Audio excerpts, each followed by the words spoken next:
When there is an unexpected change in contact between your feet and the ground or walking surface, the result is usually a slip or trip. And the result of a slip or trip is typically a fall that may result in injury. A slip occurs when there is not enough friction or grip between the walking surface and a person's footwear. Slipping frequently results in a loss of balance, which can result in a fall. Trips occur when there's an obstacle in the path or a change in elevation that the person fails to see, resulting in a loss of balance. Momentum causes the person to fall forward. Slips, trips, and falls are the most common types of mishap in the workplace. Almost 20% of all injury claims involve slips, trips, and falls. According to the Workers' Compensation Board of Alberta, approximately 14% of all slip, trip, and fall injuries occur at the same level, such as tripping over an extension cord in your office or slipping and falling when getting out of your vehicle. Everyone at a workplace needs to take slips, trips, and the potential for them seriously. In fact, responsibility is the foundation of Alberta's occupational health and safety laws. This foundation is known as the Internal Responsibility System. This means each worksite party is responsible for workplace health and safety based upon the party's authority and control of the worksite. For example, if a worker sees a tripping hazard, even if it is not in their area of work, the worker should remove it before an incident occurs. If the worker does not have the authority or control to address the hazard, the worker needs to notify someone who does, such as a supervisor or the employer. Another key element of OH&S law is the requirement for employers to assess and control hazards. We encourage you to use the Hazard Assessment Handbook and webinar that are available via the links on the screen. These materials provide employers, supervisors, and workers with information about assessing hazards and controlling them. Proper assessment and control of slip and trip hazards help reduce injuries and incidents at your worksite.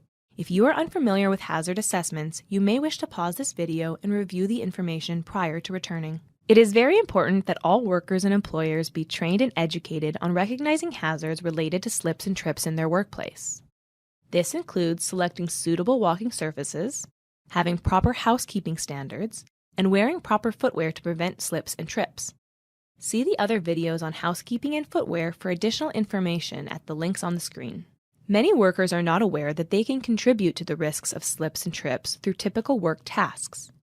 A couple of examples of a worker creating hazards through work habits are leaving a mess behind after completing a task by not following workplace housekeeping standards, or putting boxes in walkways, on the stairs, or in high-traffic areas when there are designated storage spaces and racks. Let's talk about frequent causes of slips and trips because it helps us find health and safety solutions. Frequent causes include items on the floor, walking from one surface to another, sloped or uneven surfaces, loose rugs or mats, ramps without slip-resistant surfaces, floor drain covers that are missing or not properly placed, and improper footwear or footwear with wet soles. There are also some general situations that often contribute to slips and trips. These include carrying or moving bulky or awkward objects, or moving too many objects at a time, not focusing on the task at hand, such as texting or talking on the phone at the same time as doing a task, or taking shortcuts or not using designated walkways, being in a hurry and rushing, not observing posted signage, or entering unauthorized or restricted areas. Now that we know the causes, let's talk about health and safety solutions. The key is workers and employers knowing how to properly identify, report, or eliminate slip and trip hazards. For example, employers should set good housekeeping standards, provide supervision, information, and training. Workers should be trained on spill cleanup and proper disposal of spilled materials such as chemicals, oils, inks, coolants, and grease.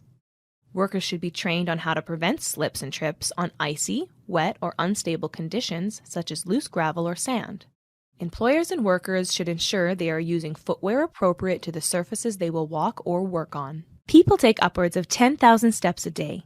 Let's make sure each step is safe by being aware of and controlling slip and trip hazards. It's a step to ensuring everyone gets home safely at the end of the workday. The tutorial series is produced by the OH&S Prevention Initiative, a partnership between the Alberta government, industry, labor, and health and safety organizations.